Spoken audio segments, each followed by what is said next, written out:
Welcome back to my channel Sanu DV word. ಇಂದಿನ ವಿಡಿಯೋದಲ್ಲಿ ಶ್ರೀ ಬಸವೇಶ್ವರರ ಪ್ರಬಂಧದ ಬಗ್ಗೆ ನಾವು ತಿಳ್ಕೊಂಡಿದ್ವಿ. ಇವತ್ತಿನ ವಿಡಿಯೋದಲ್ಲಿ ಅಕ್ಕ ಮಹಾದೇವಿಯವರ ಪ್ರಬಂಧನ ತಿಳಿದುಕೊಳ್ಳೋಣ. ಯಾರೆಲ್ಲ ಮೊದಲು ನನ್ನ ವಿಡಿಯೋ ನೋಡ್ತಾ ಇದ್ದರೆ ದಯವಿಟ್ಟು ಸಬ್ಸ್ಕ್ರೈಬ್ ಮಾಡ್ಕೊಂಡು ನೋಡಿ ಅಂತ ಹೇಳಕ್ಕೆ ಇಷ್ಟಪಡ್ತೀನಿ. ಅಕ್ಕ ಮಹಾದೇವಿ. ಅಕ್ಕ ಮಹಾದೇವಿ ಶಿವಮೊಗ್ಗ ಜಿಲ್ಲೆ ಶಿಕಾರಿಪುರ ತಾಲೂಕಿನ ಉಡುತಡಿಯಲ್ಲಿ ಜನಿಸಿದವರು.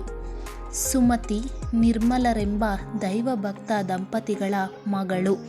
ಕನ್ನಡ ಸಾಹಿತ್ಯದ ಮೊದಲ ಕವಯತ್ರಿ ಮತ್ತು ವಚನಗಾರ್ತಿ.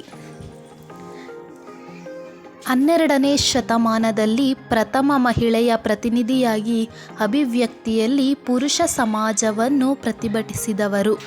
ಸಾಮಾಜಿಕ ಬದಲಾವಣೆಗೆ ಸಮಾಜವನ್ನು ಪ್ರತಿಭಟಿಸಿದವರು ಮತ್ತು ಸಾಮಾಜಿಕ ಬದಲಾವಣೆಗೆ ಶ್ರಮಿಸಿದವರು. ಚನ್ನಮಲ್ಲಿಕಾರ್ಜುನ ಎಂಬ ಅಂಕಿತದಿಂದ ವಚನಗಳನ್ನು ರಚಿಸಿ ಅಂದಿನ ಜನರ ಗಮನವನ್ನು ಸೆಳೆದವರು. ಮಹಾದೇವಿಯ ಭಕ್ತಿ ಭಾವ ಶರಣ ಸತಿಲಿಂಗಪತಿ ಸ್ವರೂಪದ್ದು. ಚನ್ನಮಲ್ಲಿಕಾರ್ಜುನನನ್ನೇ ತನ್ನ ಪತಿ ಎಂದು ಭಾವಿಸಿ ನಡೆಸಿದ ಅವರ ಸಾಧನೆ ಬೆರಗುಂಟು ಮಾಡುವಂಥದ್ದು. ಮಹಾದೇವಿ ಅಲ್ಲಲ್ಲಿ ಸಂಚರಿಸುತ್ತಾ ಕಲ್ಯಾಣದಲ್ಲಿ ಶಿವಶರಣರ ಗೋಷ್ಠಿ ನಡೆಸುತ್ತಿದ್ದ ಅನುಭವ ಮಂಟಪಕ್ಕೆ ಬಂದರು. ಅಲ್ಲಮ ಪ್ರಭುವಿನೊಡನೆ ಸಂವಾದನ ನಡೆಸಿದರು. ಅವಳ ನಿರ್ಮಲ ಚಾರಿತ್ರ್ಯವನ್ನು, ಉನ್ನತ ಆಧ್ಯಾತ್ಮಿಕ ಚಿಂತನೆಯನ್ನು ಕಂಡ ಶಿವಶರಣರು ಗೌರವಾದವಗಳನ್ನು ತೋರಿದರು.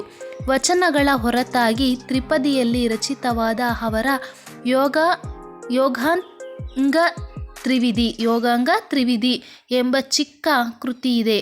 ಇವರು 67 ತ್ರಿಪದಿಗಳಲ್ಲಿ ಅಕ್ಕ ಮಹಾದೇವಿ ತನ್ನ ಬದುಕಿನ ಕೊನೆಯ ದಿನಗಳಲ್ಲಿ ಶ್ರೀಶೈಲದ ಕದಳೀವನದಲ್ಲಿ ಅವಳ ಆರಾಧ್ಯ ದೈವರಾದ ಚನ್ನಮಲ್ಲಿಕಾರ್ಜುನನ ಧ್ಯಾನದಲ್ಲಿ ಕಳೆದರು.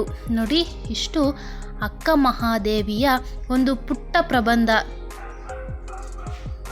ಯಾರೆಲ್ಲ ನಮ್ಮ ವಿಡಿಯೋ ನೋಡ್ತಾ ಇದ್ದರೆ ಸಬ್ಸ್ಕ್ರೈಬ್ ಮಾಡ್ಕೊಂಡು ನೋಡಿ.